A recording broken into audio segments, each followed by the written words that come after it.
Boa noite, gente.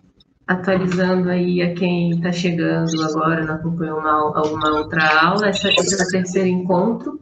No primeiro, a gente fez uma discussão sobre fundamentos, né, ética e economia, né, para situar aí as intenções, né, do curso.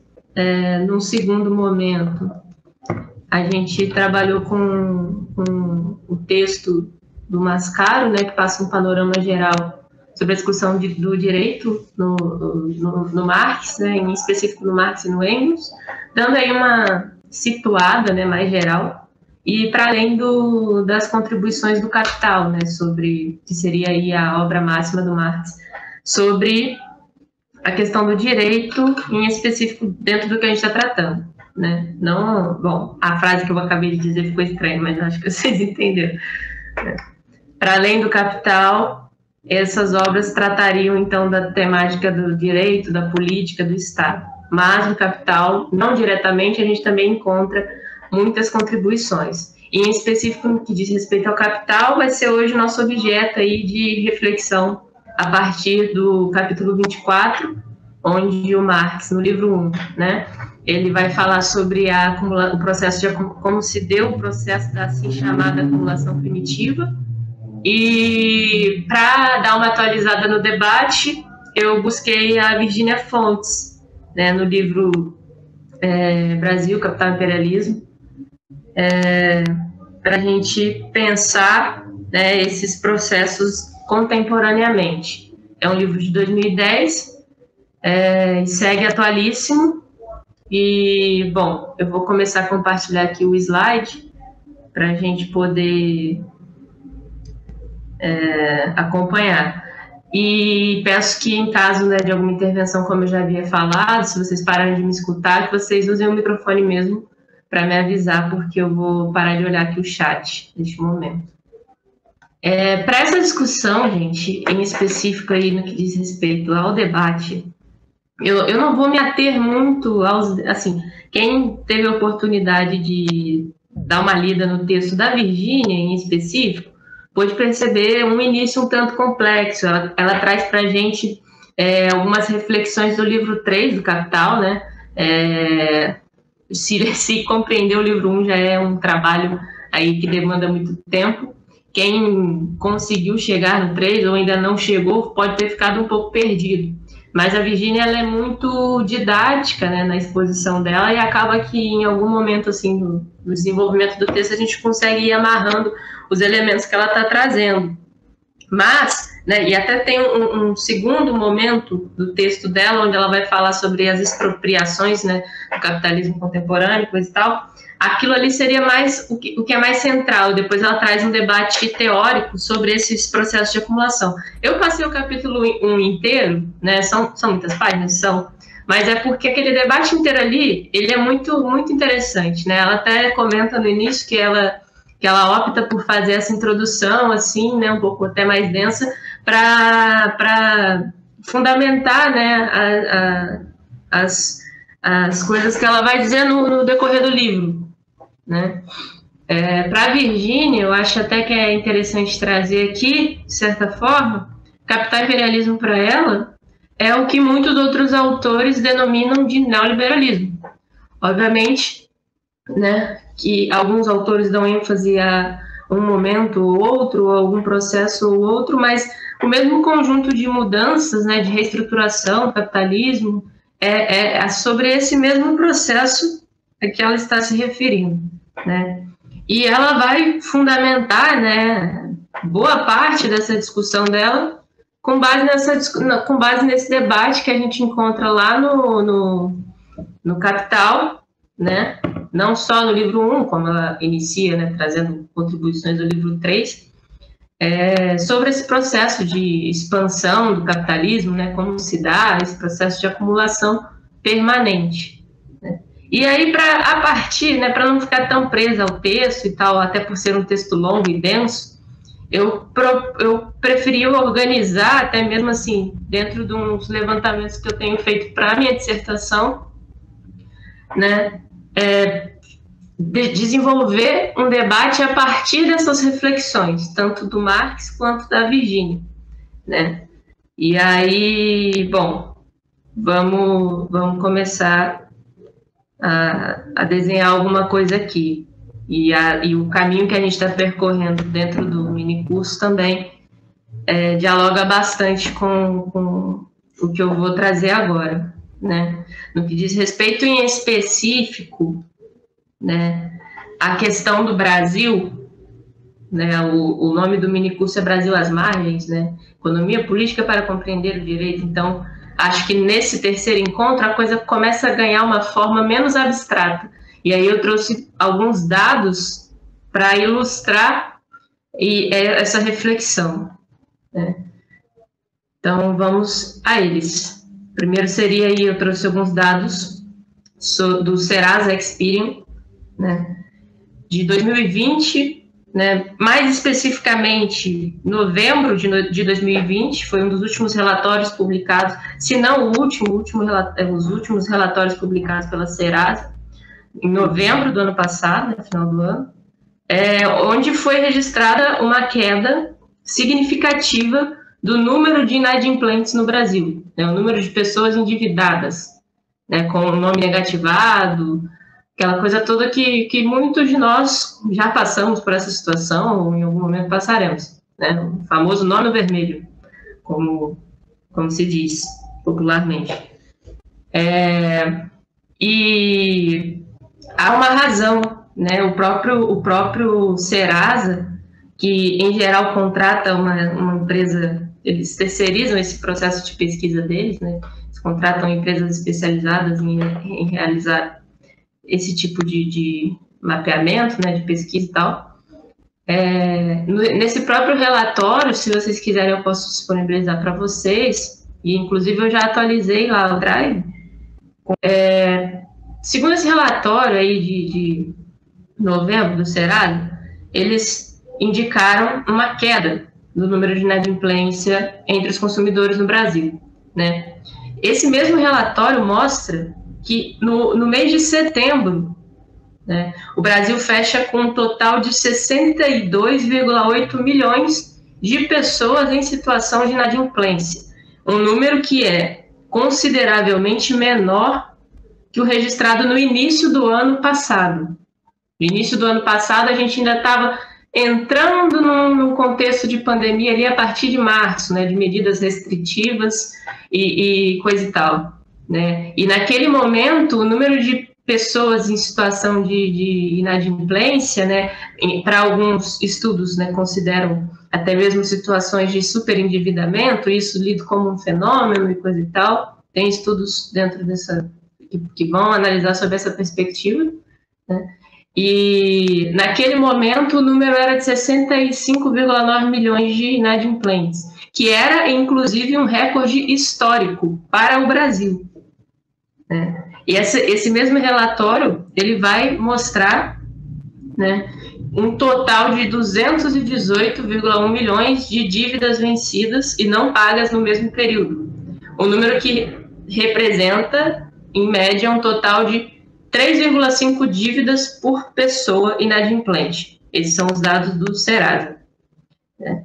E esse mesmo boletim, ele acredita, né, aí tem esse segundo ponto aí do slide, ele acredita a diminuição desse número total de pessoas endividadas à medida governamental, né, adotada durante o período da pandemia aí, que a gente está vendo, que foi a concessão do auxílio emergencial, né? Com muita discussão, muita luta, chegou ao valor de R$600, né? Destinado ali aos trabalhadores, naquele momento, né? Porque hoje a gente já viu que a situação é outra. É destinado a trabalhadores informais, microempreendedores individuais, profissionais autônomos, empregados, né? Tudo isso se desenvolvendo, enfim. E aí a gente pode pensar também, né, de um lado, há coisas a serem consideradas no que diz respeito ao auxílio emergencial. Primeiro que ele não atingiu a totalidade, né, de pessoas, de famílias, de trabalhadores no Brasil, né, foi destinado a um grupo, né, específico ali. E inicialmente a proposta, né, era de R$ 200 e coisa e tal. Atualmente a gente viu, além da redução, se já não havia atingido um número considerável de pessoas, esse número reduziu mais ainda. A gente tem diversas situações de irregularidade, né? Não só de fraude, mas também de negativas, né? Do auxílio, coisa e tal. Um número muito grande também crescente de ajuizamentos nesse sentido, de pessoas que tiveram seus auxílios interrompidos, negados e tal, sem uma justificativa plausível, né? Coisa e tal. Então, a gente está observando todo esse processo e na atual conjuntura, né, de acirramento dessa crise que é multidimensional que a gente está atravessando, a gente visualiza aí esse auxílio emergencial num valor bem mais reduzido ainda, né?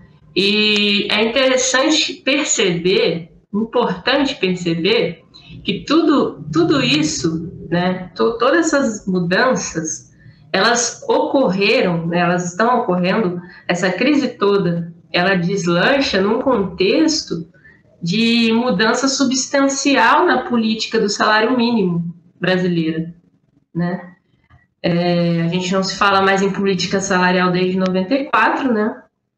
A gente hoje fala de política, né, do salário mínimo, coisa e tal. Mas tudo isso se dá num contexto de uma mudança substancial que se deu, que foi sinalizada lá em abril de 2019. Né? Em abril de 2019, a equipe econômica do atual governo apresenta uma proposta, né, que previa o projeto da Lei de Diretrizes Orçamentárias, né, a LDO, para o exercício do ano seguinte, no caso do ano passado, no ano de 2020, e essa proposta estipulou, né, novas diretrizes para correção do valor do salário mínimo, né?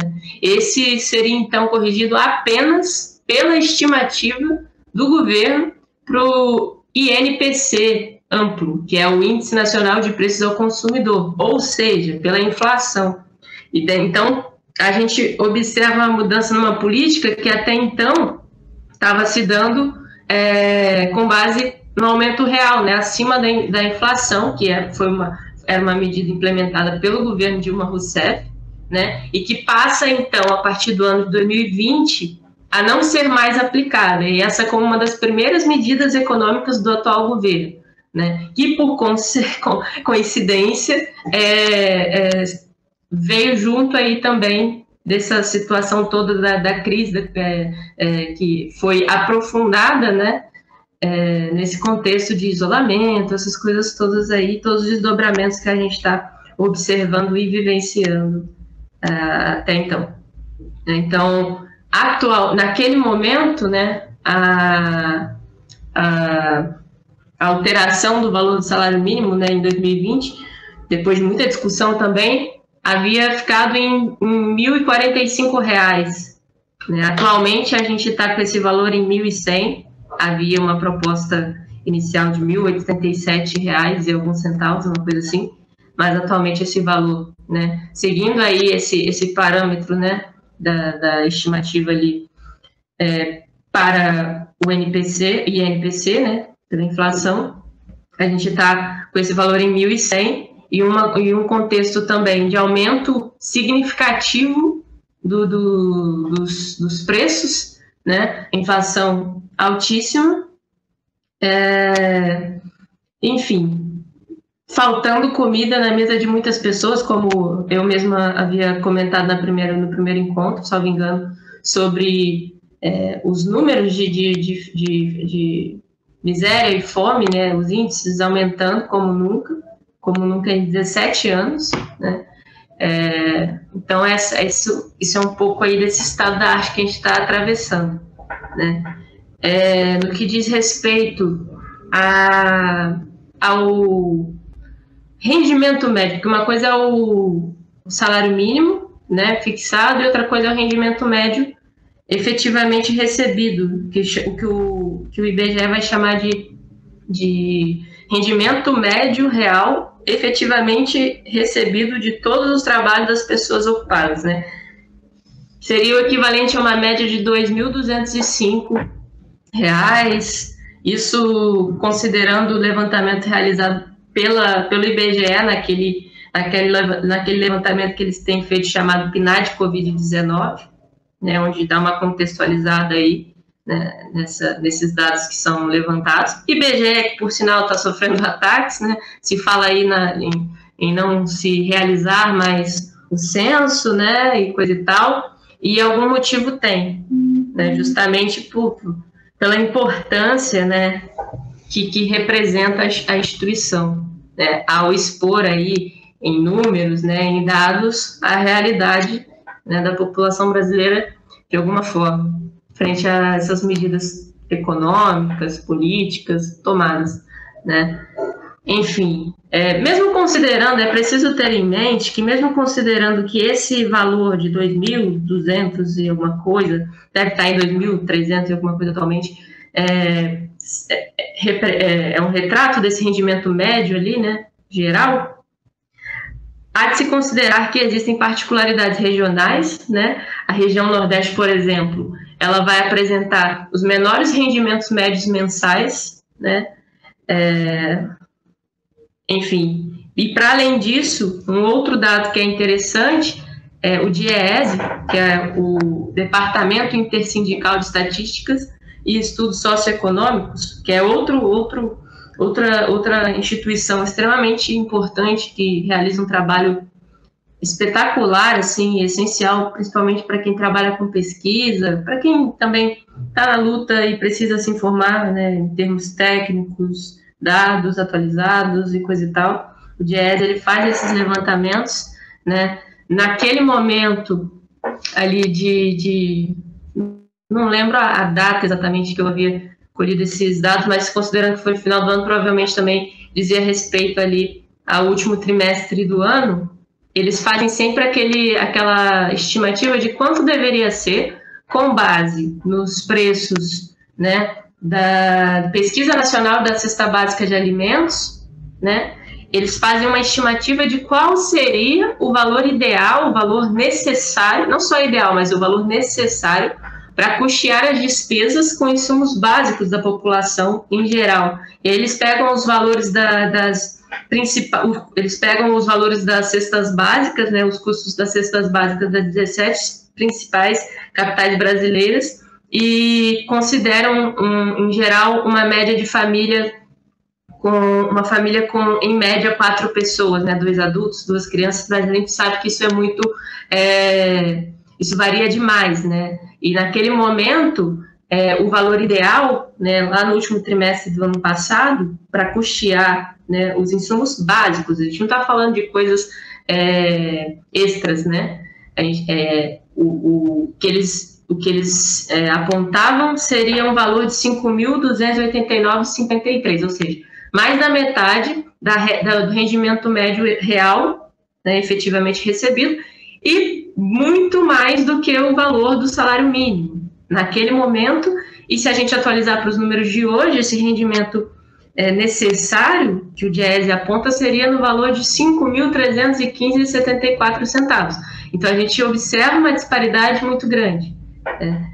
Só para ilustrar essa coisa do aumento dos produtos, né, e desses insumos básicos, entre o mês de janeiro e o mês de novembro de 2020, subiu o preço dos insumos básicos, né, em 12,14%, só entre janeiro e novembro. E a gente visualiza um aumento cada vez crescente desse índice, né? Então, toda essa breve introdução, né, muito dado, muito número e coisa assim, até optei por não colocar ali, mas eu posso mandar a relação direitinho para vocês que está no meu roteiro. Essa breve introdução, então, ela nos coloca diante desse estado da arte, né, dessa conjuntura, através desses dados que, em alguma medida, nos dão a dimensão da realidade que está nos atravessando nesse momento, né? Ainda que a exatidão dos números não se aproxime com fidelidade das nuances, né, da dura experiência que é vivida por tantos brasileiros, por tantas brasileiras, num contexto de aprofundamento de um projeto de retirada de direitos sociais levado a cabo por um governo genocida, não há outra palavra, né? Não há outra palavra para denominá-lo, né? A gente está falando de desemprego, de aumento da informalidade, a gente está falando de desamparo, de aprofundamento das desigualdades, a gente está falando de endividamento crescente, de violência crescente em suas múltiplas expressões, né? Tudo isso mancha a demarcação das nossas fronteiras e expõe ao mundo a face mais truculenta da política imperialista na periferia do globo. O capitalismo, como a gente já pôde observar, e aqui, né, nesse momento a gente vai dar uma aprofundada nisso, ele se reinventa e se aprimora cada vez mais, né? Ele se reinventa e aprimora cada vez mais as formas de expropriação, de expansão, no seu processo de acumulação, né? Aqui entendida como um processo permanente. Daí a pertinência da gente voltar nas contribuições do Marx, da gente buscar nessas atualizações dentro da contribuição da Virgínia, a gente pode encontrar alguns exemplos que são apresentados, tanto por ele quanto por ela, né, desses processos de subordinação formal, subordinação real do trabalho ao capital, seja no contexto de surgimento do capitalismo, seja para a gente pensar o atual processo, né? E esses dados que busquei, que vão se referir à questão do endividamento e coisa e tal, porque no mestrado eu trabalho com a questão da remuneração. Inicialmente eu pensava em me voltar em específico ao fenômeno do endividamento, mas dado alguns impedimentos do contexto mesmo de pandemia, em termos de entrevista, né, pesquisa empírica e coisa e tal, tive que dar um passo atrás e fazer uma discussão mais geral, assim, né, sobre a questão de remuneração, as políticas, né, política salarial lá atrás, política de salário mínimo agora, coisa e tal. Então, tive que fazer um recuo, mas acredito que são exemplos, né, que expressam de uma forma bem necessária, até que a gente visualize isso, sobre o atual estado das coisas, né, o que eu coloquei até mesmo como uma referência, como em geral se fazem no projeto de pesquisa, né, quando pedem o estado da arte, ou seja, como vem sido discutida a questão, né? Então, aqui para situar a gente, eu coloquei dessa forma também, aproveitando esses dados que eu aproveitei lá, né, desses levantamentos que eu venho realizando. Agora, em específico, vamos entrar no debate sobre a acumulação primitiva no capital. Em específico no capital inicialmente, né, embora eu tenha colocado como leitura complementar, mas quem tiver a oportunidade de ler esse capítulo, o faça, porque assim, é brilhante, e a gente consegue observar perfeitamente o movimento que se faz, seja com a criação assim, de uma nova normatividade, vamos assim dizer, mas também da mobilização da lei, né, nesse processo de expropriação, né, como é que se dá, até mesmo da criação, né, da propriedade privada, como é que se dá isso, como que se dá a construção disso, e a gente visualiza um movimento do direito nisso tudo, né. Em específico nos debates que o Marx vai trazer no capítulo 24, ele vai dizer, basicamente ele inicia dizendo que a narrativa da história da humanidade, hegemonicamente, sempre tratou de colocar cada um em seu lugar, vamos assim dizer, né? Isso como se fosse uma coisa imanente ao curso do desenvolvimento da humanidade, né? Cada um tem o seu lugar ali, né? Aquela coisa de naturalizar, né? A ideia de direitos naturais também, enfim. Assim, de um lado, né, se assentaram durante toda a história da humanidade deuses, nobres, soberanos, e do outro, né, não, minto. No lado desses, né, pessoas preocupadas, né, os mais abastados, sempre preocupados com o futuro, ou seja, pessoas que se preservam, pessoas que se planejam, pessoas que poupam seu patrimônio, seus bens, para assegurar essa estabilidade de seus projetos, né, essa herança que se segue sobre gerações e gerações, seus projetos de vida, seus projetos de negócio, coisa e tal, ao longo de muitos anos, né, e mesmo atravessando crises, momentos de escassez, recessão e coisa e tal, né. Se a gente buscar até mesmo na narrativa bíblica, né, de tradição judaico-cristã, a gente pode fazer um paralelo com a história de Noé, É um patriarca, herdeiro, ancião, que, avisado por Deus, salvou toda sorte de espécies, inclusive a humana, ali representada exclusivamente pelos seus familiares, né, de um dilúvio com dimensões e consequências devastadoras, né. Ser um homem de fé, aparentemente, conferiu a ele e aqueles familiares algumas vantagens, né. Fato é que essa mesma narrativa coloca do outro lado aqueles que seriam os ímpios, né, aqueles que em alguma medida infringiram as regras do dever ser e foram, portanto, penalizados com sua própria miséria, né, condenados ao sofrimento, e encontraram a pobreza porque pela pobreza buscaram, né, restando assim condenados a viver apenas e a duras penas do suor dos seus trabalhos, aqueles que sobreviveram, né.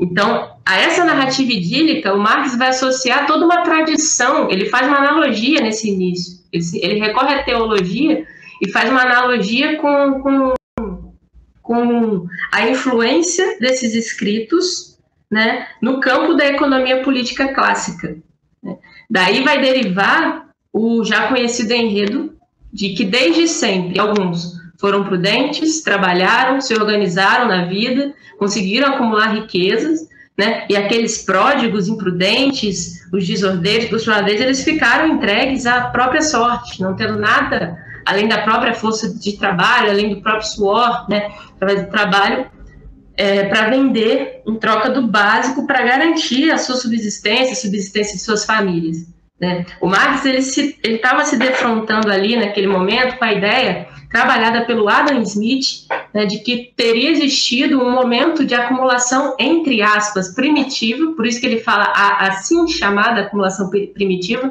ele está sendo irônico no título desse capítulo, né, no desenvolvimento da história do capitalismo, e que desse fenômeno teriam sucedido consequências, entre aspas, também naturais, né, que teriam feito surgir ali as estruturas do modo de produção capitalista, tal como ele se apresenta, né, até então. O grande intuito do Marx, é importante a gente ter isso em mente, para além do fato de que era um homem dado a ironias, né, na primeira vez que a gente se depara com isso, o grande intuito dele era demonstrar como que, na realidade, o processo de acumulação primitiva, pelos economistas ingleses, representou um dos períodos mais violentos da história da humanidade. Toda aquela narrativa que ele vai chamar de idílica, né, toda aquela narrativa romântica, na realidade, ela ocultava, ela falseava elementos da realidade, elementos esses derivados de violência, né? Então, usurpação, perseguição, roubo, morte de milhares de trabalhadores do campo que passaram a estar desvinculados dos meios de produção das suas subsistências, né, são as principais marcas desse processo, é o que ele tá narrando, né, nesse capítulo. E a esses trabalhadores, né, o Marx, inclusive, vai se referir de forma irônica também, né, porque a gente está falando do surgimento do operariado livre, né, dos trabalhadores livres como os pássaros. Ele está sendo irônico também, né, nisso. E aí eu trouxe aí essa passagem onde ele está justificando, né, porque ele está chamando em que sentido existe um duplo sentido, né, nessa questão dessa liberdade, dessa suposta liberdade a que ele estava se referindo. Trabalhadores livres, né, agora lendo aí o texto. Trabalhadores livres no duplo sentido, porque não pertencem diretamente aos meios de produção, como os escravos, os servos, nem os meios de produção lhes pertencem, como, por exemplo, o camponês economicamente autônomo, estando, pelo contrário, livres, soltos e desprovidos dele. Eu acho que eu poderia destacar só essa parte, mas há um outro trecho aqui também muito interessante, a relação capital, para não ficar me estendendo muito, a relação capital pressupõe a separação entre os trabalhadores e a propriedade das condições da realização do trabalho. Então, logo a produção capitalista se apoia sobre os seus próprios pés, não apenas conserva aquela separação, mas a reproduz em escala sempre crescente. Isso aqui é muito importante. Portanto, o processo que cria a relação capital não pode ser outra coisa que o processo de separação do trabalhador da propriedade e das condições de seu trabalho. Um processo que transforma, por um lado, os meios sociais de subsistência e de produção do capital, por outro, os trabalhadores diretos em trabalhadores assalariados. A assim chamada acumulação primitiva é, portanto, nada mais que o processo histórico, ou seja, um processo, novamente, a gente vendo isso, né, como já falei no primeiro encontro, sobre os processos históricos, né, até mesmo do surgimento do capitalismo enquanto um processo histórico, né, do modo de produção capitalista, processo histórico de separação entre produtor e meio de produção. Ele aparece como primitivo porque constitui a pré-história do capital e do modo de produção que lhe corresponde. O que funda esse processo, então, é um verdadeiro processo, né, de violência, uma violenta expropriação da base fundiária dos produtores diretos, né, os camponeses, né, e ao passo em que isso se dá, esse movimento que cria o trabalhador assalariado vai criar também o capitalista proprietário dos meios de produção, né? Algo que ocorreu somente lá nesse período de primitivo, né? Isso nas reflexões da Virginia fica cada vez mais nítido quando ela traz esse debate, né, da acumulação permanente, coisa e tal, porque o Marx, por exemplo, o Marx não formula diretamente sobre o conceito de imperialismo, mas ele dá a pista disso e, a partir disso, outros teóricos vão desenvolver em cima, né? E é basicamente também o que a Virginia está fazendo, atualizando, né? Não só ela fez isso, né, como ela apresenta na parte do debate teórico, outros autores também fizeram isso, partindo dessa discussão aí sobre a questão da acumulação primitiva, né? Enfim, não é algo, então, que ocorre somente no momento prévio, inicial de formação do capitalismo, né? E aí é como eu destaquei ali, né, o que era bastante importante. Então, logo a produção capitalista se apoia sobre seus próprios pés, não apenas vai conservar essa separação, mas também vai reproduzi-la em escala sempre crescente. Ou seja, é um processo contínuo e se reproduz de acordo com a expansão do capitalismo e suas reestruturações de forma cada vez mais ampliada. Deixa eu passar aqui o slide. Agora, no que diz respeito às formas de expropriação contemporânea, subordinação real e formal no capitalismo, né, aí me voltando a essas reflexões da Virginia Fontes, né, sobre a ideia de uma acumulação que se processa de forma permanente, né, onde ela vai fundamentar lá nas reflexões do Marx, né, para ela, né, em específico para Virginia Fontes, a expansão das relações sociais capitalistas, elas pressupõem sempre sucessivas expropriações. Então, ela vai trabalhar com uma divisão conceitual que, a meu ver, nos ajuda bastante a elucidar a noção de expropriação, por um lado, e a identificar também quais são as expressões contemporâneas desse processo. A Virginia ela vai compreender que existem duas formas de expropriação que seguem em curso. A primeira, né, que é a expropriação direta da terra, aquela que converte os trabalhadores diretos em trabalhadores assalariados, e que converte os meios de trabalho e divide em capital. Esse que é um processo fundamental para que se processe a extração do mais-valor, né? E a segunda forma, que por sua vez seria o que ela vai chamar de ou expropriações contemporâneas ou expropriações secundárias, né? E consiste na expropriação de técnicas, de conhecimentos, na expropriação da biodiversidade, na expropriação de saberes e culturas tradicionais, né, no roubo de direitos, no roubo de terras públicas, entre outras coisas que a gente poderia ficar aqui listando até o final da noite. No aumento dos custos de vida, como eu coloquei, né, no crescente endividamento das famílias, na retirada de direitos dos trabalhadores que até então, né, e ainda funcionam, ainda que aos frangalhos, né, funcionam como um freio ao avanço irrestrito do capital sobre o trabalho, né, o que intensifica, né, tudo isso intensifica a condição de precariedade dessa classe. Todos esses elementos, né, com que a teoria marxista, no geral, vai explicar com variações e atualizações de interpretação, né, a formação de massas relativamente grandes de capital e de forças de trabalho, né, das mãos de produtores de mercadorias, sobre esse processo, né, tudo isso está incorporado nisso. Esses são também os elementos que vão nos ajudar no processo de compreensão da necessidade da dominação e da necessidade da subordinação do trabalho e da vida ao capital para que ele possa existir como valor que valoriza a si mesmo. Então, existe uma centralidade no que diz respeito a uma centralidade, uma essencialidade, né, uma necessidade de exploração da força de trabalho, né, para que seja gerado mais valor. E aí a Virginia mostra, né, como no início do capítulo, ela mostrando como se dá as disputas, né, entre os capitalistas, a questão também do capitalista monetário, né, a questão da funcionalidade ali daquele que vai intermediar esse processo de geração de mais valor e coisa e tal.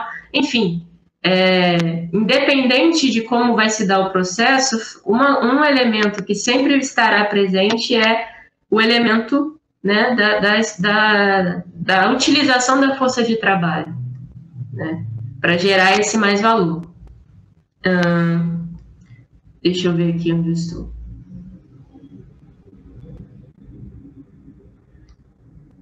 Então, o que o Marx está apontando é como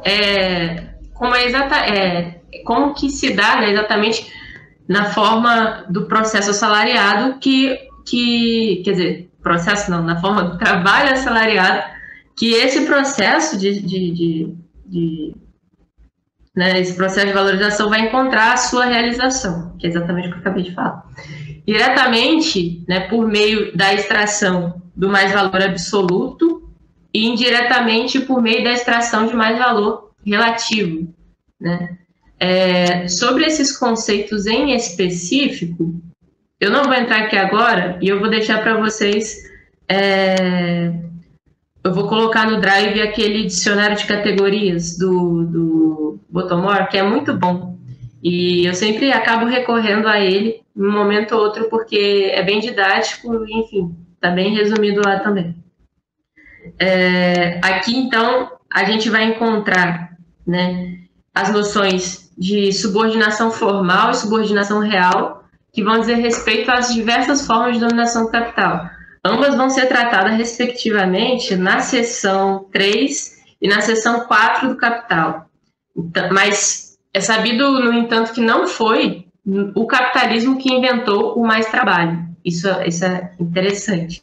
O Marx vai nos trazer, nessas sessões, que a produção de excedentes sempre esteve presente e sempre existirá em toda a sociedade em que parte dela, né, detenha o monopólio dos meios de produção. Sendo assim, o trabalhador, seja ele livre ou não, ele tem que adicionar ao tempo de trabalho necessário à sua autoconservação um tempo de trabalho excedente destinado a produzir os meios de subsistência para o proprietário dos meios de produção. E isso vai influenciar, né, na verdade, o que vai influenciar nisso é a predominância do valor de uso ou do valor de troca sobre essas relações. E daí vai surgir o que a gente vai chamar de especificidade, entre outras tantas, do modo de produção capitalista, né, onde a gente visualiza a predominância do valor de troca, né, e a produção sempre constante de uma necessidade de valorização infinita desse valor, desse mais valor, né?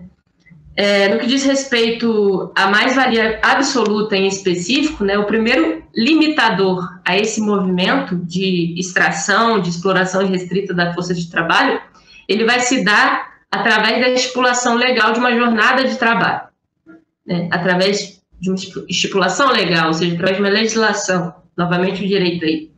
Esse mesmo direito que foi utilizado para usurpar terras, né, e desapropriar, né, e desvincular trabalhador direto de trabalhador, quer dizer, dos meios de produção. Essa mesma legislação surge neste outro momento, né, colocando ali um limitador em termos de jornada. Isso aí, historicamente, a gente visualiza, né, a existência de jornadas de 18 horas, de 14 horas, e enfim, a coisa vai diminuindo até chegar às 8 horas que a gente tem aí estipuladas, e suas diversas variações. Mas, enfim, essa jornada compreende, de um lado, a parte, dentro dessa jornada de trabalho, né, de um lado, a gente visualiza a parte equivalente ao valor da força de trabalho que está sendo ali empregada, né? E do outro lado, dentro dessa mesma jornada, a parte destinada à produção de excedente, ou seja, a parte destinada à produção de mais valor, da mais-valia. A esse processo, né, corresponde ao que o Marx vai então chamar de subordinação formal do trabalho ao capital, que representa a transformação desse processo de trabalho em processo de valorização, ou seja, a transformação do trabalho enquanto metabolismo entre o homem e a natureza em trabalho assalariado, da forma como temos, né, predominante no capitalismo. Contudo, esse movimento ele não é suficiente, né, porque, impedido de avançar frente às limitações da extração de mais valor absoluto, desse mais valor absoluto, o capital vai desenvolver outras ferramentas para seguir seu fluxo expropriatório. Então, para isso, ele vai se utilizar dos meios de subordinação real. Quais seriam eles, né? Os diferentes métodos de extração de mais-valia relativa. O primeiro movimento desse processo que a gente vai observar consiste na diminuição da parte da jornada de trabalho que vai corresponder à produção de valor equivalente ao valor da força de trabalho nela empregada. Isso se dá, a princípio, o Marx vai apontar nessas sessões, pelo revolucionamento das bases técnicas de produção e o consequente estabelecimento de um modo tipicamente capitalista de produção. O rebaixamento, né, dentro desse processo, o rebaixamento dos salários e a intensificação do trabalho vão ser algumas das marcas, né, fazendo então com que o capitalista passe a ter menos custos com o chamado capital variável, né, no caso, com a força de trabalho, e assim, consequentemente, ele aumente a sua margem de lucro, né? Aí a gente pode recorrer, né, para a gente pensar, deixa eu movimentar aqui o slide novamente, para a gente pensar a nossa realidade, né, enquanto Brasil, e aqui eu usei a minha licença poética de tia do Zap para ilustrar esse slide, o qual me deixou extremamente feliz com essas figurinhas aí. Quando a gente olha para a nossa realidade, né, aí eu gosto sempre de recorrer, eu vou deixar o livro dele lá, embora seja um livro que se encontre facilmente na internet, naquele site marxistas.org, sei lá, que a gente encontra uma série de textos, né, clássicos disponibilizados gratuitamente. A gente também encontra esse livro clássico do Rui Mauro Marini, né, A Dialética da Dependência. E no que diz respeito a esse processo, olhando para a nossa realidade enquanto país na periferia do capitalismo, né,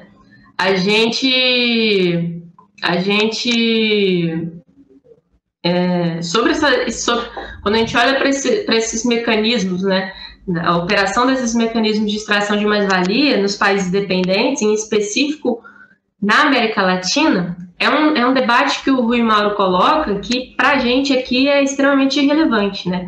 Para o Rui Mauro, por exemplo, a compensação isso, obviamente, abrindo parênteses aqui, né? O Rui Mauro, ele está formulando ali dentro, né, fazendo uma disputa dentro das teorias do desenvolvimentismo, né? E aí, enfim, eu tenho, na realidade, até organizado uma pasta que eu vou colocar lá, que diz respeito a leituras sobre teoria marxista da dependência em específico e os clássicos, mas tiveram lançamentos recentes, tanto da expressão popular, até mesmo o livro da editora da FGV, que fazem mais ou menos um estado da arte também em relação à teoria da dependência, para entender o debate, o contexto no qual estavam ali produzindo Rui Mauro, Vânia Bambirra, Teotônio dos Santos, coisa e tal, para a gente compreender, né, do que estava se falando. Ali também a tentativa de deturpação da teoria, que acabou sendo a vencedora, vamos assim dizer, né, a interpretação do FHC, né, e do outro autor que eu me esqueci o nome agora, né, em termos de disputa ideológica, teórica mesmo, né, considerando que, no caso desses autores, né, da teoria da dependência, eles estavam num contexto de exílio, né, eles foram exilados, e durante esse processo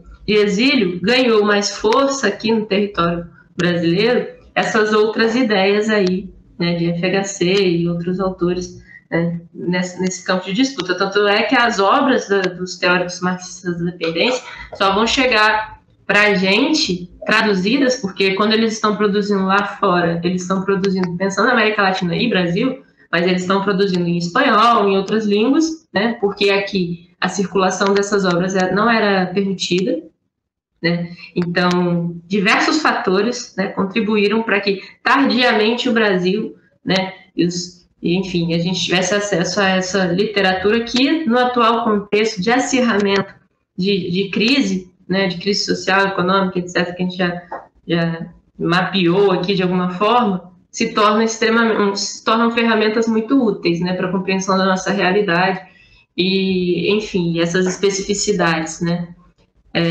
Enfim, no que diz respeito, então, a essa contribuição da teoria marxista da dependência, e aí, considerando que e existem diversas revisões críticas, atualizações e coisa e tal, mas olhando para a obra do Rui Mauro, em específico, né, ele vai dizer que a compensação da perda de mais-valia no plano da produção interna dos países latino-americanos, dentro do processo que ele vai denominar de troca desigual, onde a gente dá a mão e perde o braço, por assim dizer, na relação com os países capitalistas do centro, né, vai se dar também pelo que ele vai denominar de superexploração da força de trabalho, que seria, então, a marca dos países de economia dependente. E aí a gente não está falando só de exploração da força de trabalho, a gente está falando de superexploração da força de trabalho. Por quê? Porque nas economias dependentes, como é o caso da economia brasileira, a maior extração de mais-valia vai se dar não pelo incremento da capacidade produtiva,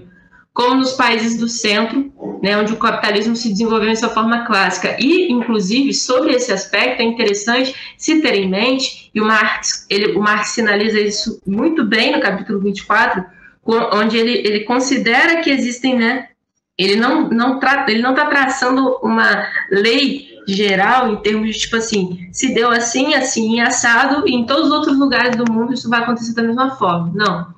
Ele pega o exemplo clássico que ele vai entender, e se deu em sua forma clássica ali, da Inglaterra, e vai narrar como que se deu esse processo na Inglaterra, né, dentro dessa forma clássica aí, né, do processo de acumulação primitiva, coisa e tal, formação do capitalismo, né? Então ele pega a forma clássica e expõe, mas antes ele faz o adendo, né, de que há momentos, há outras especificidades e coisa e tal a serem consideradas.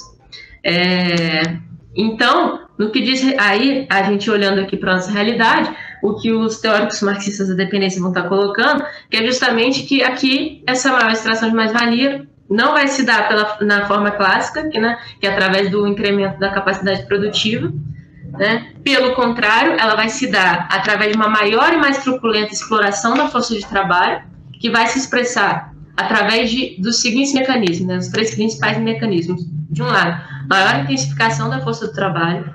Por outro lado, maior prolongação da jornada de trabalho. E o terceiro elemento, uma maior expropriação de parte do trabalho necessário ao operário, né, ao trabalhador, para repor sua força de trabalho.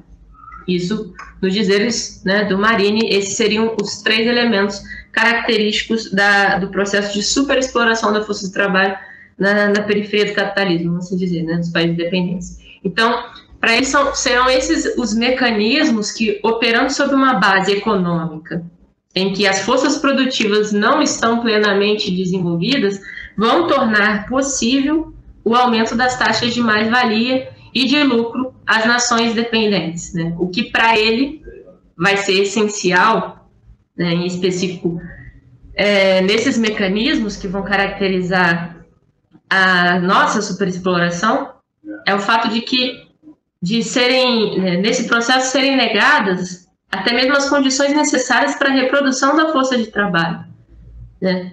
E, bom, o exemplo ali que eu dei, né, sobre o valor das cestas básicas, o aumento dos índices de fome, de miserabilidade, isso tudo está retratando um acirramento disso daqui, né, desse processo de superexploração, né? Então, são esses os termos em que se baseiam os demais mecanismos de subordinação real do trabalho ao capital no que diz respeito às economias dependentes, né? Até aqui, então, a gente viu de forma breve, né, como que se deu o processo de criação trabalhador direto em trabalhador assalariado, né, o movimento constante de acumulação do capital, a questão da troca desigual também entre os países do centro e periferia, né, desenvolvimento do capitalismo a nível mundial e as particularidades que os processos de subordinação real vão assumir do lado de cá do globo, né,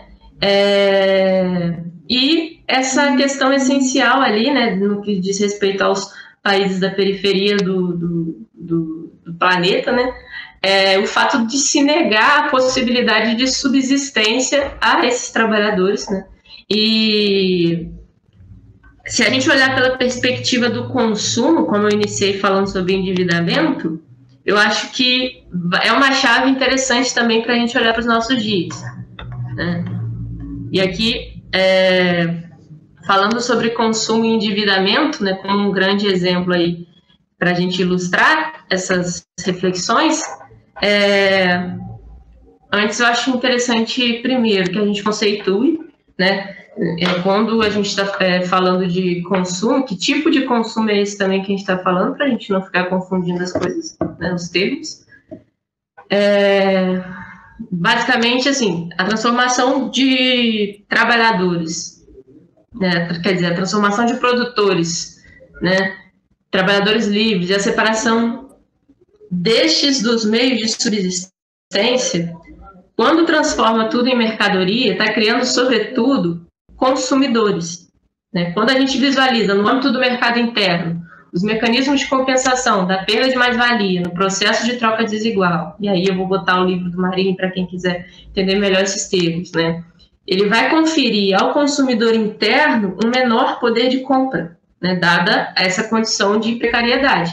Então, mas a questão do consumo em Marx, ela vai ser abordada lá no capítulo 21 da seção 7 do Capital, quando Marx vai tratar sobre o processo de reprodução simples, né, sobre a reprodução simples no processo de acumulação do capital.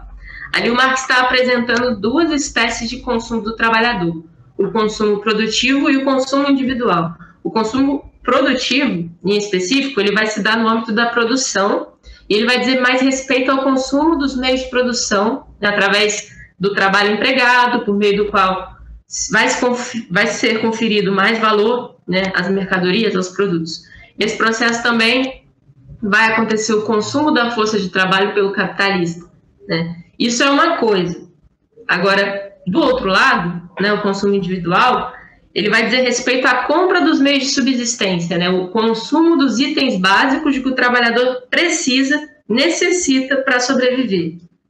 Eu até trouxe aqui uma citação sobre isso, onde o Marx está conceituando, né? Vai falar, o consumo produtivo e o individual do trabalhador são, portanto, inteiramente diferentes. No primeiro, atua como força motriz do capital e pertence ao capitalista. No segundo, pertence a si mesmo e executa funções vitais fora do processo de produção.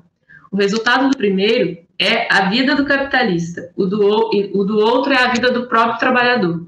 Ao considerar a jornada de trabalho, etc., mostrou-se oportunamente que o trabalhador é com frequência forçado a fazer seu consumo individual mero incidente do processo de produção.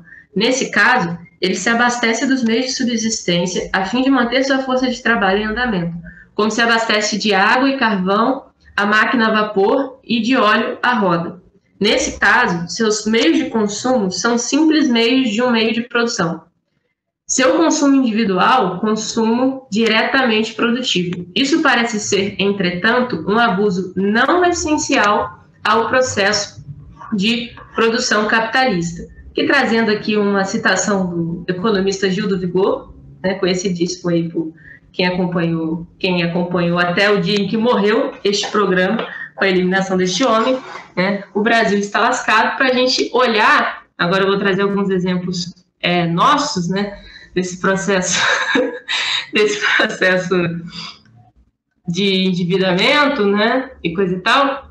Não é suficiente, né, que a gente considere, então, somente o consumo individual do capitalista e o consumo individual do trabalhador.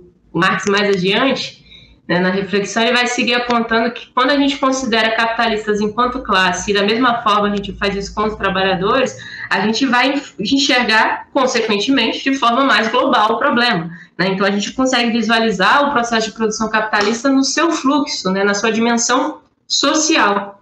Desse modo, a gente consegue olhar da seguinte forma: o consumo individual, ele é nada menos que um fio invisível que vai atar o trabalhador à relação capitalista, né? Na própria definição do Marx, o consumo individual é a retransformação dos meios de subsistência alienados pelo capital por força de trabalho em força de trabalho, de novo, explorada pelo capital. Explorável pelo capital, esse é o termo, né? Esse consumo individual é produção e reprodução do meio de produção mais imprescindível ao capitalista, que é o próprio trabalhador.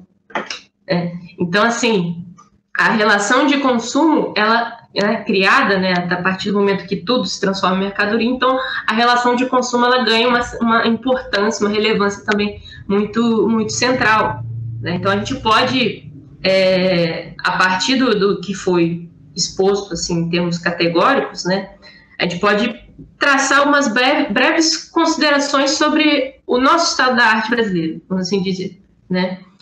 Partindo desse ponto sobre o consumo em específico, né, e contextualizando com a nossa realidade, a gente, olhando para aqueles dados, né, que eu apresentei no início, né, a gente pode fazer alguns paralelos, né, mas claramente não dá para a gente esgotar, né, isso aqui daria pano para manga para muita discussão, né?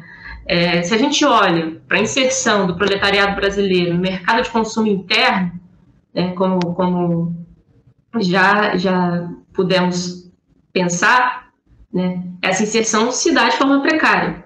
A política de baixos salários, por exemplo, é um dos mecanismos de compensação da perda de lucro dos capitalistas aqui, né? Tem uma obra que essa não tem, mas tem a tese dele. Eu vou pegar a tese dele e vou colocar, né, que chama A Política Salarial no Brasil, do Edmilson Costa, economista. Ele faz uma análise da política salarial de 1964 a 1985, olhando para o modelo implementado a partir do golpe, né, da ditadura burro-militar. Então, ele vai falar de 21 anos de ajuste salarial e acumulação predatória. É excepcional porque ele analisou as legislações, fez todo um levantamento, né? Novamente aí essa necessidade, né? A gente visualiza aí a forma de mobilização da forma jurídica, né? Como é que ela é mobilizada, como é que ela é instrumentalizada, como é que ela é útil, necessária, coisa e tal, para que tudo isso se desenvolva, né? E ali nessa obra é interessante porque Edmilson ele já apontava a prática reiterada dessa política de baixos salários com vistas a aprofundar o processo de acumulação do capital sem a possibilidade mesmo de defesa da classe trabalhadora, né? Que de um lado ela vai sofrer com enfraquecimento da organização sindical, né, frente a ataques, a perseguição da organização dos trabalhadores, e do outro lado também com crescimento do grande contingente do chamado exército industrial de reserva, né, e de formas cada vez mais precárias, surgimento de formas cada vez mais precárias de trabalho. Tudo isso a gente visualiza, né, constantemente. O que vai se configurar a partir disso é a construção de um mercado de trabalho que se ancora dentro dessa lógica de salários pagos abaixo do valor da força de trabalho, né? Isso é uma das grandes marcas de formação desse mercado de trabalho que é construído a partir dali, desse período. Então, é interessante porque né? Com Marinha a gente visualiza a questão da superexploração e etc. E o Edmilson vai chamar esse processo aqui de acumulação predatória, né? Aí com toda essa carga valorativa que tem a expressão mesmo, né? Não sem razão ele está falando isso, né? E justamente se a gente olhar para esses dados, né, que eu trouxe aqui, considerando a realidade, né, da média salarial do proletariado brasileiro, né, o custo médio de vida desse mesmo grupo, né, falta a nossa classe mais do que a metade do que ela necessita para sobreviver, do que ela necessita para se reproduzir em condições dignas de existência, né? Olha o número, se a gente olha assim para iniciativas, né, organizadas como o Movimento dos Pequenos Agricultores tem, o Movimento Sem Terra tem, o MTST tem, diversos outros movimentos, né, organizados, tem feito campanhas contra a fome, e isso tem tomado, assim, tem ganhado uma força por conta também do fato de que a situação está apertando, né, para a maioria das pessoas. Está faltando comida na mesa de fato, e para muita gente, né? Então, falta, né, esse mínimo para que a nossa classe consiga se reproduzir em condições dignas de existência, né? E esses elementos não são considerados, por exemplo, nas análises periódicas de níveis de endividamento dos trabalhadores, dos níveis de endividamento das famílias, né? Esses, que são dados elaborados, por exemplo, eu citei os dados do Serasa, mas aí eles pegam esses índices, né, de número de endividados, isso e aquilo, mas eles não analisam os atravessamentos disso. Se a gente olha, por exemplo, para os relatórios de estabilidade financeira também do Banco Central, né, que eles soltam relatórios trimestrais, mensais e coisa e tal, semestrais, é interessante estar acompanhando, né? Isso você acessa pelo próprio site do Banco Central, tem como acessar lá os relatórios de estabilidade financeira. Eles não vão trazer esses atravessamentos, né? Eles não vão trazer esse tipo de informação. Eles vão informar se está estável, se não está. Inclusive, mesmo a gente atravessando tudo isso, né? Essa crise social sem tamanho, os relatórios de estabilidade do Banco do Brasil, do Banco Central do Brasil, estão perfeitos. O mercado financeiro está funcionando perfeitamente.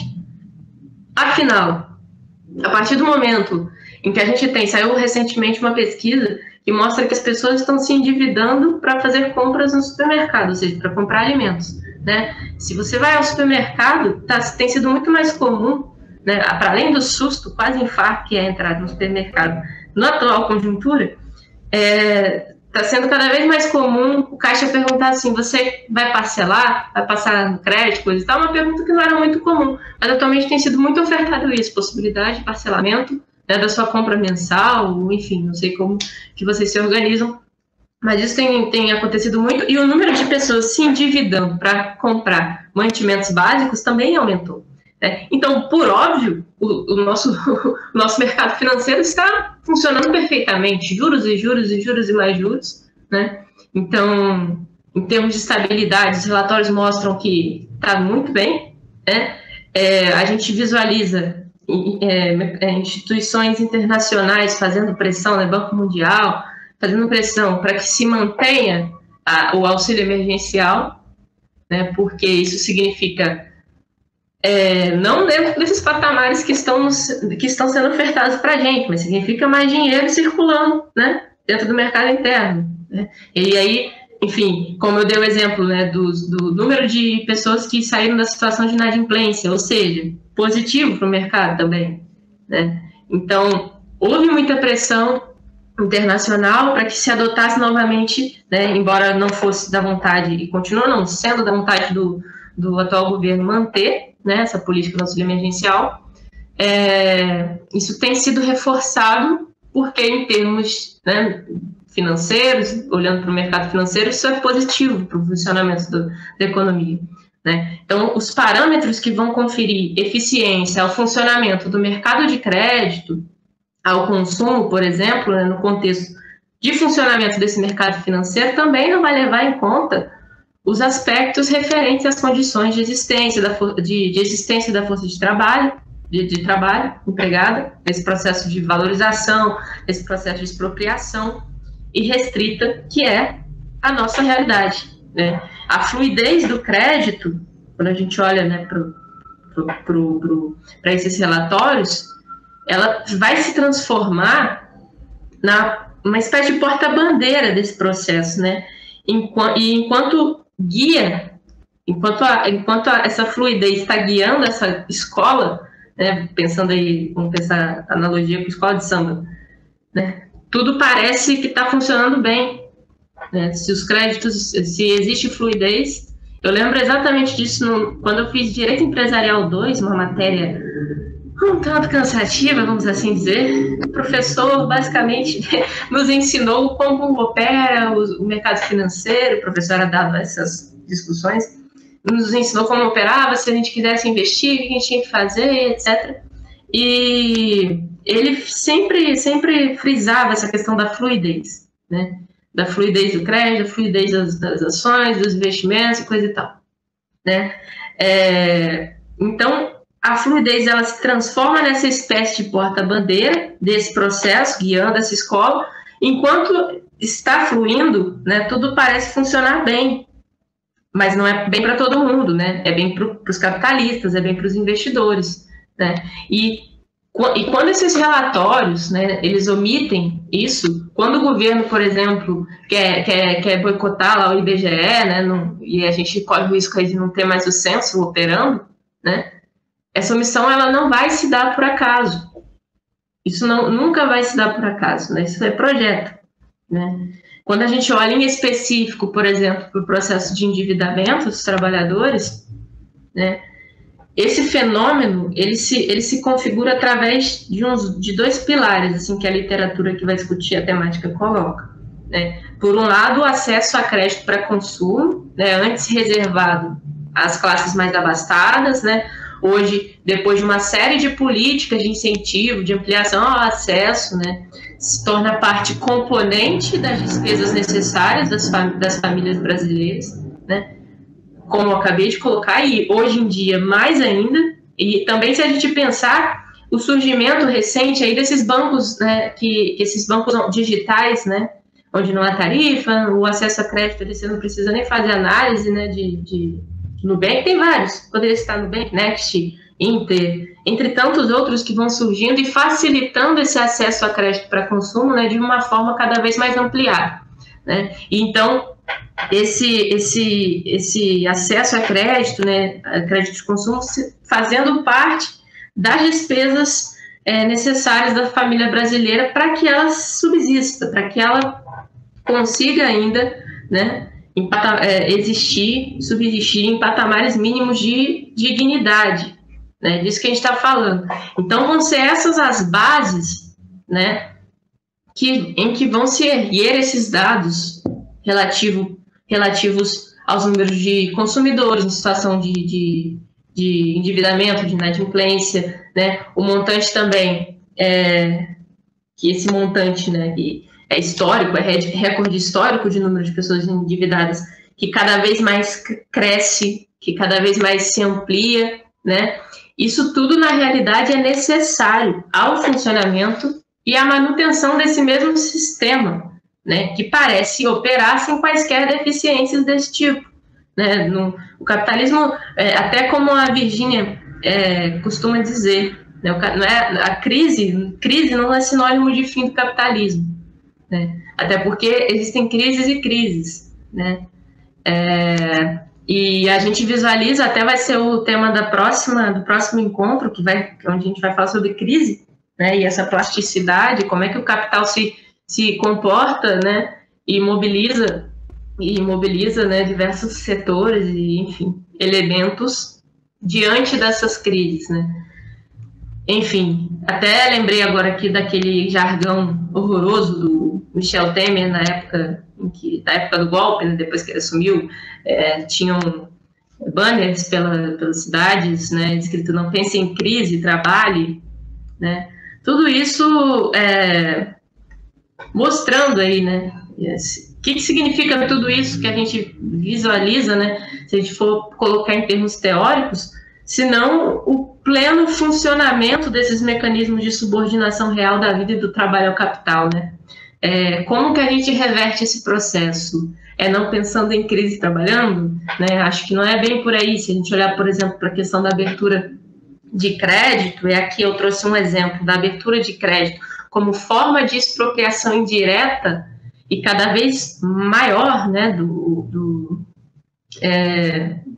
desse excedente, vamos assim dizer, né? É que no caso não é nem de excedente, né? Que a gente está falando de expropriação da renda, né, para subsistência mesmo. Né? A gente está falando de endividamento, né? Cada vez mais o trabalhador, para além da sua capacidade de renda, se amarra, né, a esse ciclo sem fim, esse ciclo infinito de busca por mais trabalho, porque como a gente já viu, né, não corresponde a uma maior remuneração, na tentativa de quitar essas dívidas todas, né? Então, nesse processo, por vezes, o que a gente está visualizando é aquela expressão, né? Vão-se os dedos e o que restam não está sobrando anel, né? Não ficam os anéis. Né? O que restam são, na realidade, títulos de credores, dívidas aí para serem quitadas, né? Essa que é a realidade. Né? Diante, por exemplo, dessa questão que eu coloquei, do aumento dos preços dos alimentos, né? E a questão do aumento também do endividamento, né? Do pagamento via cartão de crédito, porque cartão de crédito, como ensinou muito bem Nath Finanças, né? Não é dinheiro a mais, é dívida a mais, né? Todos sabemos como é que funciona isso.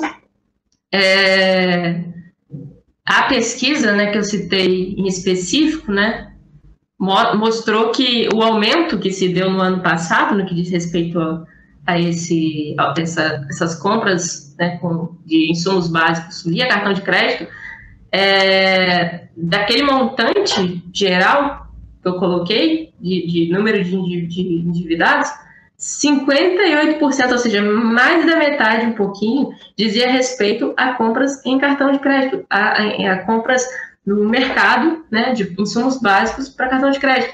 Ou seja, isso é um absurdo, assim, no nível mais que preocupante, alarmante, enfim, desesperador. Né? Consequentemente, essas pessoas, né, seguem parcelando essas dívidas, né, tentando arcar com as mais altas taxas de juros, ainda tem isso, né? O que agrava mais ainda a situação. E para completar, né, o quadro catastrófico, essa atual situação aí do auxílio emergencial para menos pessoas, num valor menor, né? Isso evidenciando aí a necessidade, né, de não só do aumento do auxílio emergencial, mas da discussão de em diversas frentes que se abre aí, né, diante desse acirramento, dessa verdadeira barbárie que a gente está atravessando, né. Então, acho que em termos gerais, seria isso. A gente viu como que se dá, né, o processo de acumulação do capital, né, como que ele se desenvolve de forma ainda mais violenta do lado de dentro dessas nossas fronteiras, né, e também como que essas lentes, né, do marxismo, como que elas nos auxiliam a olhar esse processo, a desbaratar esse modelo de superexploração, né? Acho que seria isso, assim, até o momento, né? Acho que a gente pode pensar, né, que a realidade dos dados, que a realidade das normas, né, e principalmente a realidade que existe para além deles, nos mostra uma dupla face, né, bem distante dos parâmetros de cidadania ideais. Nesse livro da Virginia, ela vai falar em cidadania da miséria, miséria da cidadania, né, de um mesmo Brasil. A gente está falando de uma dupla face de um mesmo Brasil, né. De um lado, ele é fonte inesgotável de lucro para os de fora, né, poço sem fundo de sonho para os que o erguem de dentro, né. Desse modo, a gente consegue pensar, né, como que é rico, né, como que olhar, por isso que eu coloquei, né, economia política para compreender o direito, e o título é Brasil das Margens não é em vão, né, como que é rica é muito rica essa contribuição, e é potente também, né, para a gente ter uma compreensão global do surgimento, do modo de funcionamento, das tendências expansionistas do modo de produção capitalista, né? Enfim, diversos outros, né, particularidades daí consequentes, né, processos, expressões particulares, coisa e tal. Eu acho que para esse momento seria isso mesmo. O Brasil está lascado, não é de hoje que o Brasil está lascado, é importante ter isso em mente também. Agora, voltando aqui para o chat, eu estou vendo que tem 14 mensagens, verei, espero que não seja nenhum xingamento. Eu também não sei quantas horas são, deixa eu ver. Ih, ainda tem tempo ainda! Deixa eu ver.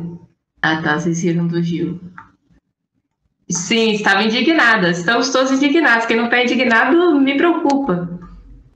Aldaci falando. Moro em um lugar pequeno e fica bem fácil perceber a precarização do pequeno e grande produtor. E quanto o pequeno depende do grande, muitas vezes de políticos. Pois é, né? Esses laços aí, né? Como a gente pode chamar, né? De dependência, às vezes coloca as pessoas em situações assim. Não vou usar o termo que eu utilizar, não, né? Mas complicado, vamos assim chamar de complicado, como diz minha mãe, complicado. Citando aqui minha mãe também, ela fica feliz com essa informação. Poderia ser a Avril Lavigne também, né? Complicado. Agora eu vou abrir para debate, estou até surpresa que eu falei menos tempo do que eu pensei que eu estaria falando. E fiquem à vontade para comentar. Gente, um instante. Ah, tá gravando, que susto. Nossa, quase que eu tive um negócio aqui agora, sofri. Vou abrir para debate, gente. Vocês podem colocar as questões aí que vocês acharem pertinentes. Este é o momento. Alguma coisa que surgiu, essa questão das expropriações contemporâneas, quiserem trazer exemplos. Eu trouxe o exemplo do endividamento, porque estava mais mastigado na minha cabeça, obviamente, mas, a meu ver, assim, é uma realidade que atravessa, né, todos nós, de alguma forma, ou está bem próximo, né? Se não atravessou diretamente próximo, né, família ou coisa e tal. E é um elemento bem interessante para a gente pensar. Mas está aberto aí para vocês trazerem outros exemplos e coisa e tal. Quem quiser falar, fica à vontade. Oi, eu vou falar. Jennifer aqui. Vai. Semana passada eu ia até comentar, mas o meu microfone do computador não tá funcionando, aí hoje eu entrei pelo celular. Eu achei esse texto, eu tinha comentado com você, eu já não sei mais se ele é um texto um pouco mais denso mesmo, eu tive uma dificuldade, ou se meu cérebro foi fritado durante a pandemia, mas eu acho que ele é um pouquinho mais denso e tal, eu fui fazendo algumas anotações, assim, eu já tinha lido algumas outras coisas da Virginia, ela sempre traz coisas muito importantes, sempre alguns tapas na cara, assim, a questão do juros foi muito legal, assim, de compreender, eu nunca tinha parado para refletir sobre isso. Eu já tinha lido algumas outras coisas, eu tinha lido algumas coisas relacionadas ao capital, assim. Recentemente comecei a ler coisas relacionadas à economia política da pena, criminologia e etc. E aí, mas eu achei bastante bacana, assim, trazer essa parte introdutória, retomar esse, tipo, a questão do para mim, pelo menos, né, é uma retomada, a questão da acumulação primitiva do capital. E eu tinha um outro comentário que eu esqueci. Mas eu queria, tipo assim, eu não consegui terminar o texto, as anotações, porque eu vou anotando, aí demora tempo por causa disso, se fosse só ler, mas, né, a pessoa tem que fichar. E aí, mas eu gostei bastante do que eu li, assim, gostei bastante dos exemplos. Gil do Vigor aí representando o Brasil. E é isso, é mais um comentário do que uma pergunta necessariamente. Gente, agradeço o comentário. Se alguém quiser fazer mais comentários ou perguntas também, fique à vontade.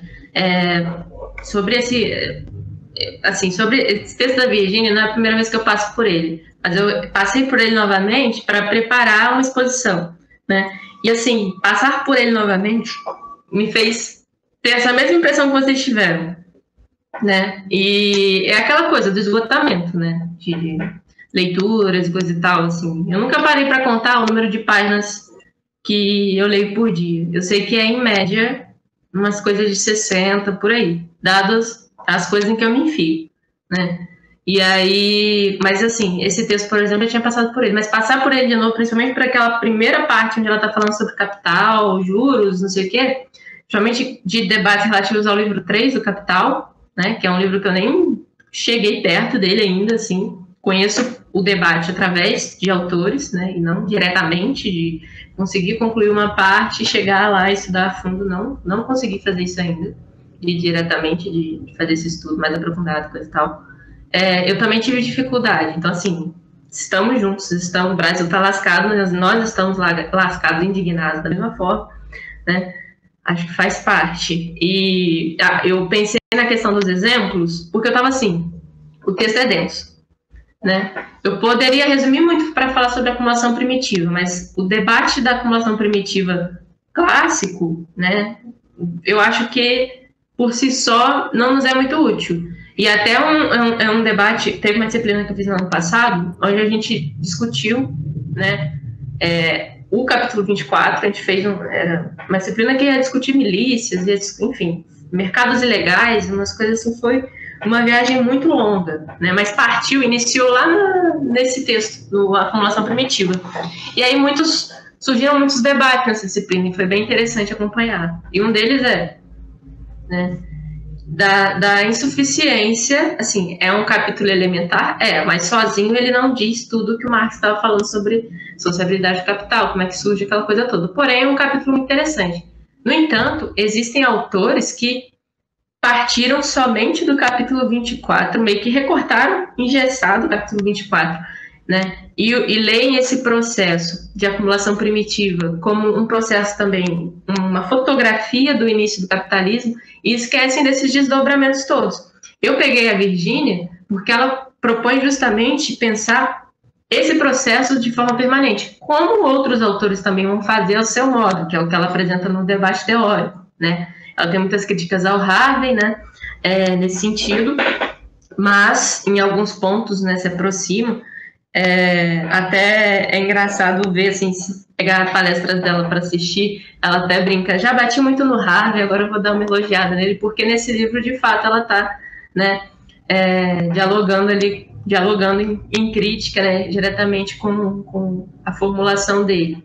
Né? E há outros autores também que vão pegar esse debate para fazer, e é um debate importante, né, para a gente entender esse movimento todo. Se a gente pensar na questão do direito em específico, né, no capítulo 24 está lá, a lei de cercamento, a lei de não sei o quê, a lei que ora dava, a igreja também, o protagonismo da igreja, né, na Inglaterra, né, ora criava lá a lei que garantia dinheiro, vou chamar de dinheiro porque tem um nome específico, porque eu não vou me lembrar da moeda, aos pobres, né, a população carente, ora retirava. Então, assim, é um movimento interessante para a gente observar. Eu imagino que seja, Sandro Schelins, eu não vou lembrar, mas eu acho que é isso mesmo. E aí, enfim, observando, né, o direito aí sob essas lentes, né?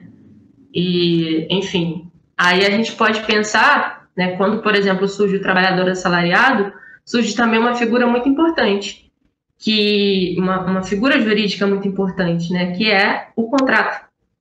Quem vai se debruçar sobre isso, né, e desenvolver melhor sobre isso é o Pashkanis, né, quando ele vai fazendo até um paralelo em termos de método de exposição do Marx, ele vai fazendo um paralelo para discutir a teoria geral do direito.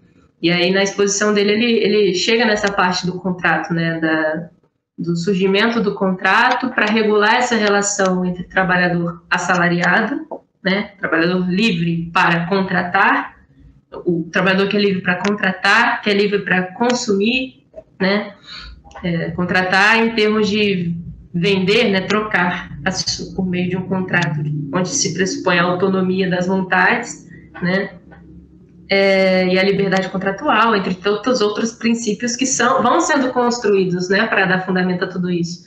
E aí a gente, enfim, Ele é livre para contratar, livre para vender a sua força de trabalho, né? Em troca de um salário que aparentemente corresponde, né, a uma justa remuneração, né? O Marx, no Salário, Preço e Lucro, faz um debate bem interessante sobre essa questão do salário e o falseamento, né, dessa justa parte. Até se a gente pega, por exemplo, falando do direito, se a gente pega manuais de direito do trabalho, né, tem uns manuais antigos aqui de teoria do salário, teoria da remuneração, isso e aquilo, coisas mais específicas. Mas se a gente pega esses manuais gerais, vão ter lá a parte que vai falar do contrato de trabalho, a parte que vai falar da remuneração, né, do salário contra uma justa parte do trabalhador. É assim que eles chamam até hoje, justa parte. É justa parte mesmo? Dentro dos patamares que a gente tem, é justa parte? Mas a gente entende que é assim, né? Que eu vou trabalhar e vou receber um salário justo, né? Pelo aquele trabalho ali que eu estou fazendo. Tá? Que a gente pode ter noção sobre... Sim, Jennifer, esse último episódio do Revolution com o Thales Vasquez, não é esse? Não é esse o que eu conheço por Vasquez. Aí eu fico Vasquez. Tem o Thiago Sardinha, Thaleson Vasquez, Thiago Sardinha e o Diego Miranda, do Revolution, discutindo a questão das milícias. É bem interessante também. Posso jogar, se bem que eu botei um documento lá no Drive, que é um documento editável. Eu não sei se vocês conseguem editar ele, mas eu vou olhar, se não tiver liberado eu vou liberar, porque aí a gente pode ir colocando nesse documento editável links, assim, diversos. E se vocês quiserem colocar material lá dentro também, do Drive, né, de leitura e coisa e tal, fiquem à vontade. Inclusive, eu tava ouvindo, eu vi por cima, né, porque tem 3 horas e aí eu tive 3 horas para mim. Mas o episódio do Revolution sobre criminologia, que é até com a Vera, da UERJ, e aí fica aí de indicação. Legal. Acho que, então, seriam esses 2 links aí para jogar lá depois, nesse documento editável. E sim, a Tamiris colocou toda uma racionalidade neoliberal por trás dessa linguagem. E é justamente isso, né? O direito, ele né, falseia muito da realidade através dessas abstrações e da naturalização desses elementos, né? Então, seja na questão da remuneração, seja na questão do próprio contrato em si, né, o que ele representa, coisa e tal. E, para além disso, também as falsas promessas, né, a própria ideia de sujeito de direito. Quem são os sujeitos de direito? Né? A grande promessa da modernidade, que todos seriam sujeitos de direito, né, sujeitos de direito, a gente vê que não se cumpre para todo mundo, né? E aí se fica ali, né? Até no artigo da Yolanda Guerra, que foi o texto complementar que eu coloquei, no primeiro encontro, ela fala, é muito interessante, se vocês não leram, peguem esse texto e leiam, fiquem apaixonados, porque é de apaixonar o debate que ela faz, assim, o discurso sobre o direito a ter direitos, né? E ela fala exatamente desse ponto, né? Do vazio, né, de certa forma também, desse discurso, né? Quem é que tem direito garantido, né? Isso, na realidade, dentro dessas estruturas, a gente visualiza que a realização não é um projeto, né? Se a gente for observar, né? E para a gente em específico, né, a gente está muito longe se a gente mal conseguiu construir, né, um estado social, a gente tem um esboço de estado social que não encontrou sua plena realização, e aí a gente visualiza, né, isso sendo destruído a partir desse novo movimento, né, seja sob o título de capital imperialismo, como a Vera coloca, seja como outros autores chamam de neoliberalismo, né, o desfazimento disso. Até na página 55 tem um trecho muito bom. Vocês me permitem, eu vou brevemente, são só 2 parágrafos. Ela coloca assim: nas últimas décadas do século XX, no texto da Vera, página 55, nas últimas décadas do século XX, ocorreu um extenso desmantelamento de direitos sociais e trabalhistas que contou com forte apoio parlamentar. De maneira surpreendente, uma verdadeira expropriação de direitos se realizou. Mantidas as instituições democráticas, conservados os processos eleitorais e com a suspensão de uma intensa atuação midiática e parlamentar. num duplo movimento de coerção pela ameaça, demissões, deslocamento de empresas, de eliminação de postos de trabalho em geral, e de coerção concretizada pela efetivação parcelar de tais ameaças ou pelo enfrentamento de resistências sindicais.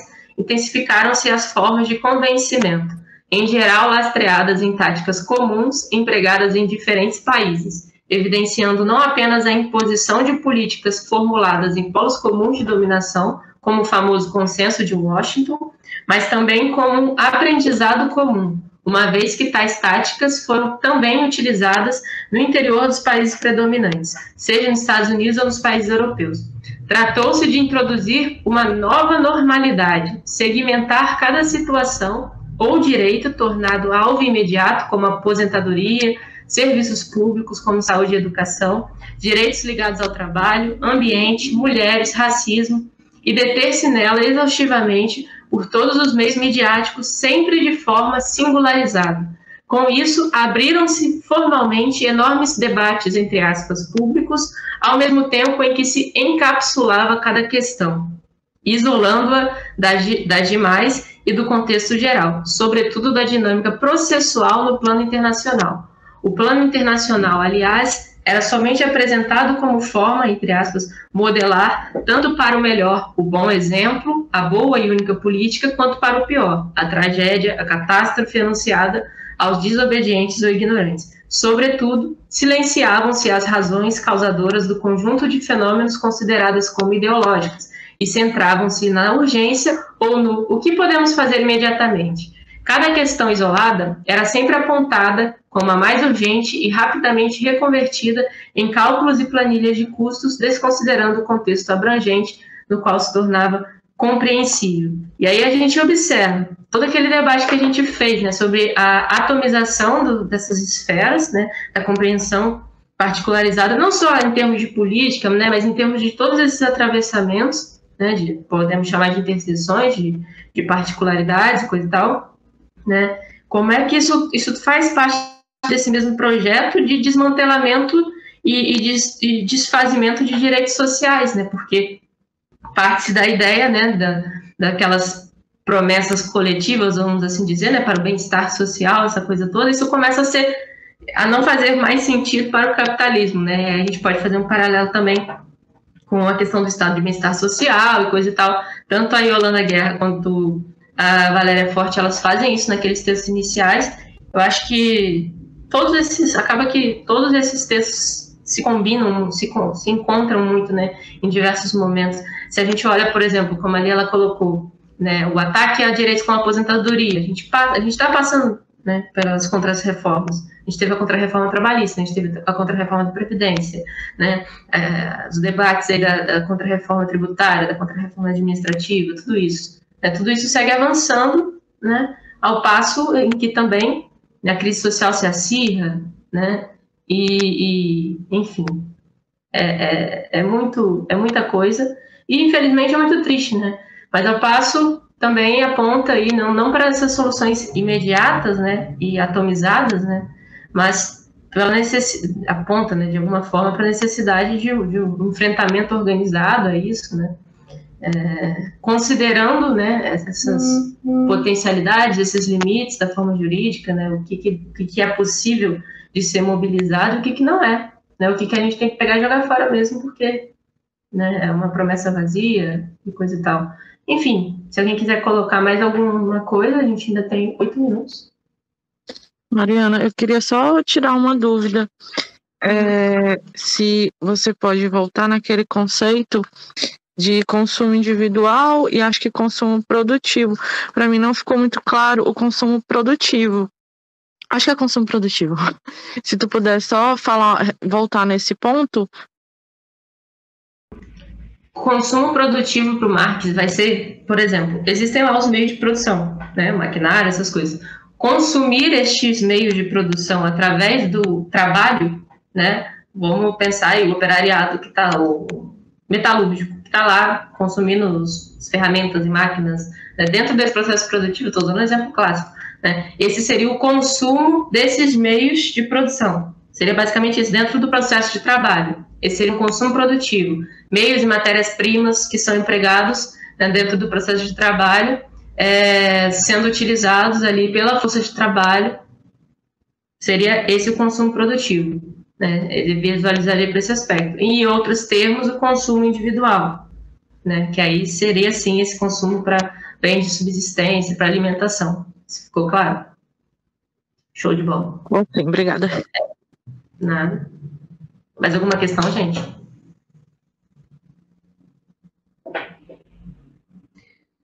Se não tem nenhuma questão, vou encerrar aqui